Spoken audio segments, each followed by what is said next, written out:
Hey people, wagwan, wagwan. Well, Trump continues his onslaught on immigration. And the latest target now are foreign student visas. Yes, over 500 foreign student visas have been revoked. Higher education associations are now raising concerns as the crackdown on universities now intensifies. More than 500 foreign students have had their US visas revoked in the recent weeks, as Donald Trump's administration is now doubling down on its crackdown on universities.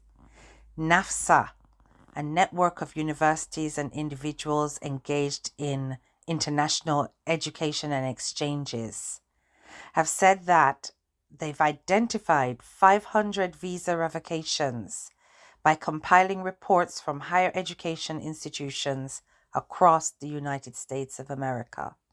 This is an unprecedented level of revoked visas, people. And it's very, very concerning because right now there is a lack of clarity over what constitutes the reasons behind the revocations. It's creating widespread anxiety around the process of studying in the United States if you are a migrant or if you're, if you are a student from abroad. To make matters worse, most of the institutions themselves are often unaware that their students have been targeted, so cannot even track their cases to offer support. These visa revocations require students to leave the US and reapply for visas after fresh scrutiny takes place. Separately, the Homeland Security Department has triggered status termination, be it for visa revocations where you have to leave or if you have status termination. The processes for appeal are very unclear. Multiple reports have arisen of foreign students and university employees being taken to detention centers and subsequently facing deportation. A number of universities have issued warnings to students and faculty against traveling abroad for fear of arbitrary questioning or detention on returning to the US. Reports of visa revocations have spiraled from students at elite universities, including Stanford, Harvard, and Columbia, to an even far wider range of higher education institutions across the country. They targeted many different nationalities for a variety of reasons, including something as simple as traffic violations. Now, since Trump's crackdown on immigration, there's been a growing number of US-based faculty who have sought jobs elsewhere, and an increasing number of high school and college students who are applying to universities abroad. On Monday of this week, 16 associations of U.S. universities have called for a briefing from the Homeland Security and State Departments after uncoordinated orders from the authorities requested students to self-deport. The group claimed that the orders contained no additional information about how to appeal this decision or verification to ensure that mistakes are not being made in identifying these individuals. The American Association of Universities have warned Trump of the implications for the country, given the 1 million international students attending U.S. colleges and universities actually contributed an estimated $43.8 billion to the economy and created 375,000 domestic jobs, while contributing to institutions' intellectual vibrancy and the global literacy of domestic students. The Homeland Security Department have not replied to a request to comment. The revocations are literally taking place with absolute no purpose other than they need to go. There is no trigger.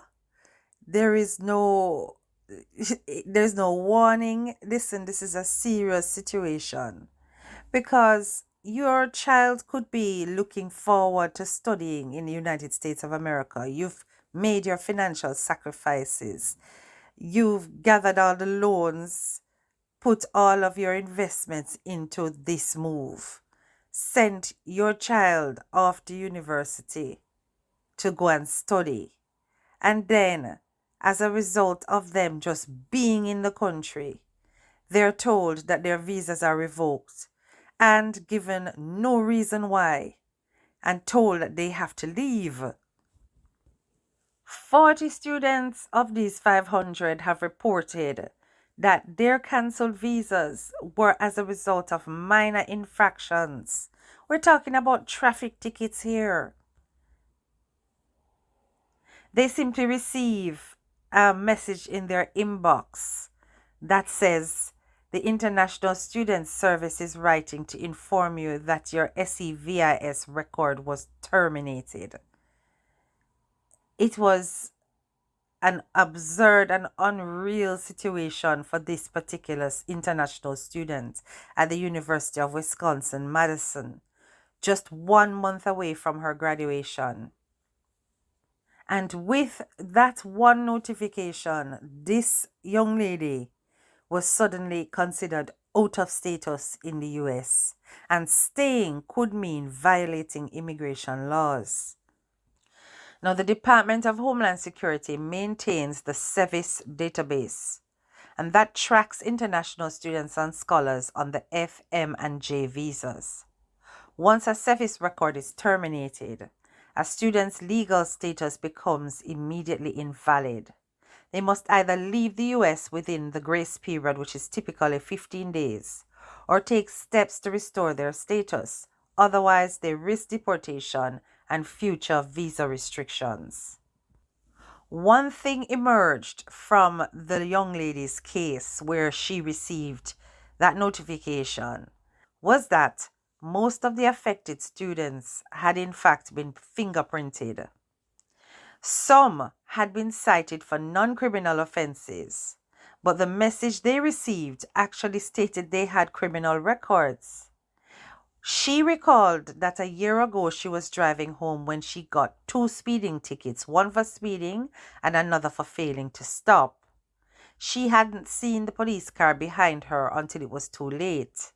To get the charges dismissed, she showed up in court where she was then fingerprinted. This young lady is one of several students across the states who found their legal status revoked by the US government on the 4th of April without prior notice or clear explanation. People, it seemed to be a secret wave of revocation until it is now being investigated by the bodies of higher tiered educational institutions. Now, Marco Rubio had announced the revocation of 300 or more student visas, claiming that this is something that they do every day.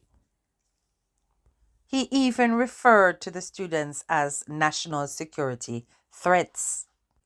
Now, you may be wondering exactly which legal premise Trump's administration is actually using to justify this. Well, the US government is now drawing upon a broader justification. The authority is, like the foreign policy justification, part of the Immigration and Nationality Act, but a different portion, as in Section 237A1CI, which makes someone deportable for failing to maintain the non-immigrant status in which they were admitted or to comply with the conditions of that status. Now, students are not being told explicitly why their statuses are being revoked. Some are provided with general explanations of being identified in criminal records checks, even when they haven't been convicted. Now, we've already identified that minor traffic violations can lead to this flagging in the system, but it can simply be a case that exists even if it was expunged or nothing at all. In one case, according to an immigration lawyer, a client that they are working with had no criminal record at all, and the revocation seemed like it was simply a mistake. Even though the lawyers have reached out to the Department of Homeland Security through the student's school, they still await an update.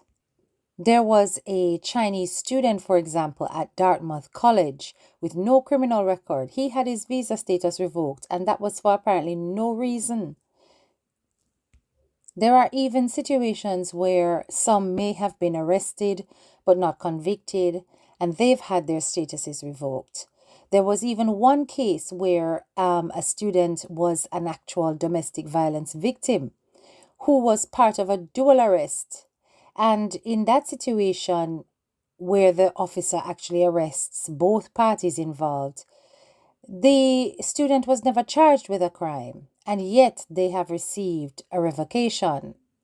Just being arrested means that they fall under that criteria that the government is using to make decisions on.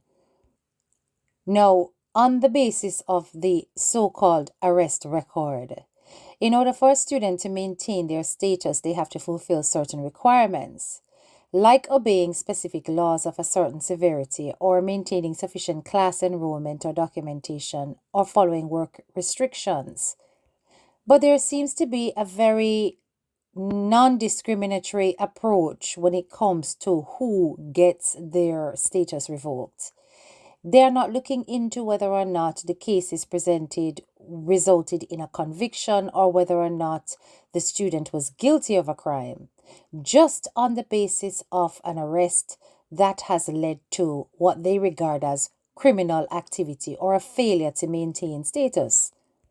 School officials are reacting quite harshly to these terminated service records, telling students that they have got to depart from the US immediately and that there is no grace period. Needless to say, people, there is a whole sense of fear and chaos around this situation. And should this happen to any student, reinstatement requires the school's designated official to contest the reason for termination. And that is in itself a laborious task. And many institutions are just not prepared to handle even the administrative process of that, much less the resources necessary. And of course, filing a lawsuit against the government requires both funding and the students' comfort in potential exposure. There is a lot that goes against the possibility of standing up to such an injustice. However, there are specific lawyers, legal institutions that are willing to support any student who is facing this, and it really is about seeking those out. If at the very least, reach out to the press and get your stories heard so that, there may be a deeper investigatory look at your case. I am telling you that Trump is working quite systematically to ensure that they are dealing with immigrants on every level. So it's not just, as we have already determined, about the illegal immigrants. It's also those with legal categories of stay, and particularly those who may have been flagged in criminal activities. Whether or not they have been found guilty is seemingly irrelevant. Boy, people, everybody thinks a foreigner better rose, but may I make you know straight, say, Trump is letting you know that America is not a place for foreigners to be comfortable. Anyway, this is your girl, Head Teacher K. Do not forget to leave a comment. I'd love to hear what you think about this. And if you are new to my channel, hit that subscribe button. Bye-bye.